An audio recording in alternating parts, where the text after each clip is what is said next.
अघोर foundation की 25वीं वर्षगांठ महेश नगर लंका में मां गंगा के तट पर स्थित आश्रम प्रांगण में अत्यंत श्रद्धा एवं सादगी पूर्वक तरीके से मनाई गई। साल 2000 में साधना एवं सेवा के मां के रूप में इसकी नीचे अघोरेश्वर महाप्रभु भगवान राम के शिष्य अमेरिका के सोनोमा कैलिफोर्निया में इस समय अति प्राचीन अघोर परंपरा के पहले आधिकारिक केंद्र के संस्थापक बाबा हरिहर राम ने डाली थी। एक रिपोर्ट मोनू पांडे के साथ। आज से 25 साल पहले इस संस्था का नींव डाला गया था। इसके पीछे मुख्य उद्देश्य था सेवा और साधना, क्योंकि हम सभी जानते हैं कि अगर ईश्वर ब्रह्म हमारे अंदर है तो उस पूर्णता को प्राप्त करने के लिए जो थोड़ा बहुत प्रयत्न हम करते हैं उसी का नाम है साधना।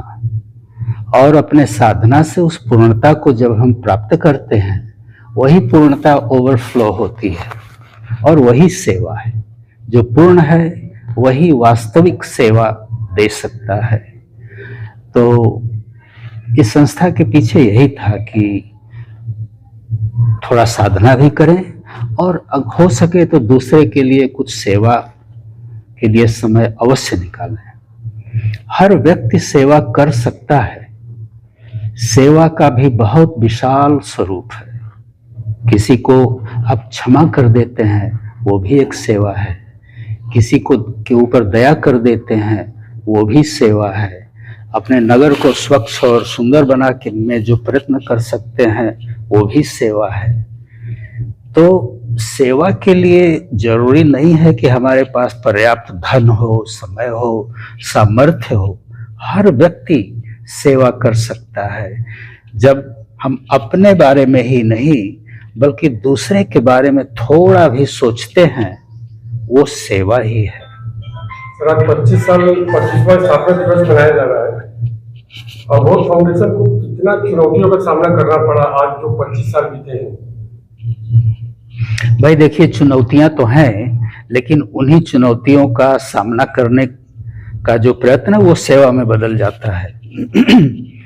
तो हमारे पास जो कोई भी आता है, संस्था से जो कोई भी जुड़ा होता है, पहले उनको हम यह शिक्षा देते हैं कि अपने स्वास्थ्य के प्रति जागरूक रहिए, अपने चिंतन के प्रति जागरूक रहिए। आपका मन स्वच्छ होना चाहिए, निर्मल होना चाहिए, आपका शरीर स्वस्थ रहना चाहिए और दूसरे की सेवा में अपना समय अवश्य देना चाहिए। तो उसके लिए हमने बहुत से प्रकल्प यहाँ पे शुरू किया है।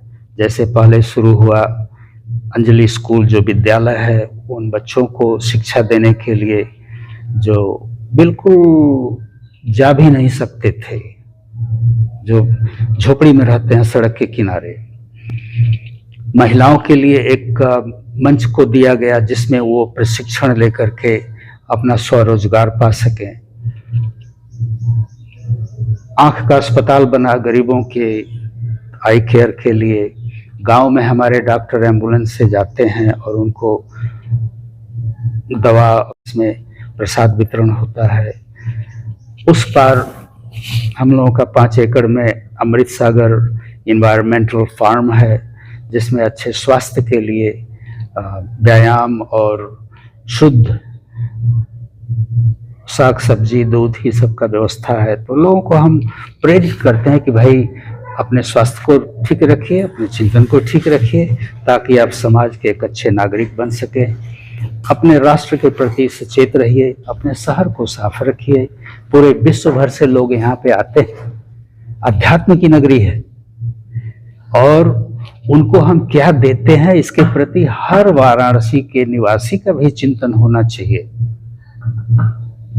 लोग इतना दूर से आता है, समय देता है, पैसा लगाता है, इस नगरी में आता है, तो उनको मिलता क्या है? क्या वो वास्तव में यहाँ से सच्चे अध्यात्म को प्राप्त करके जाते हैं या वैसे लोगों से मिलते हैं जो घाट पर उनको मिलते हैं और वही जो कुछ थोड़ा बहुत बता देते हैं? तो उसके लिए भी ये फाउंडेशन बहुत जागरूक है।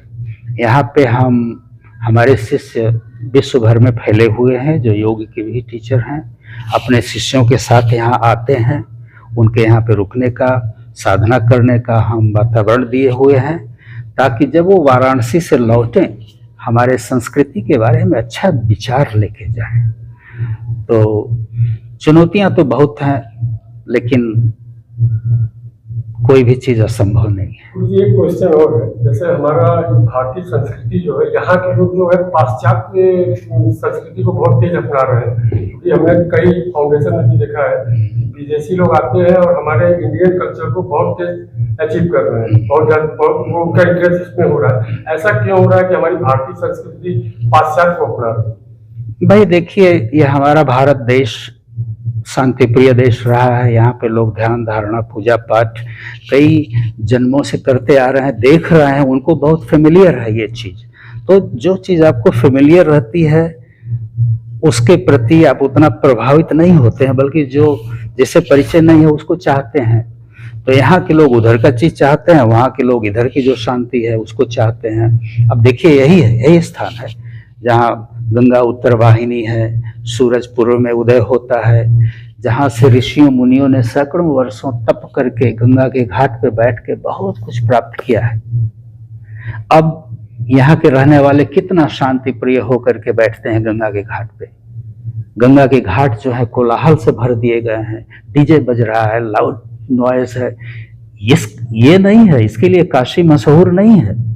काशी मशहूर है शांति के लिए, ध्यान के लिए, धारणा के लिए, पूजा के लिए, योग के लिए।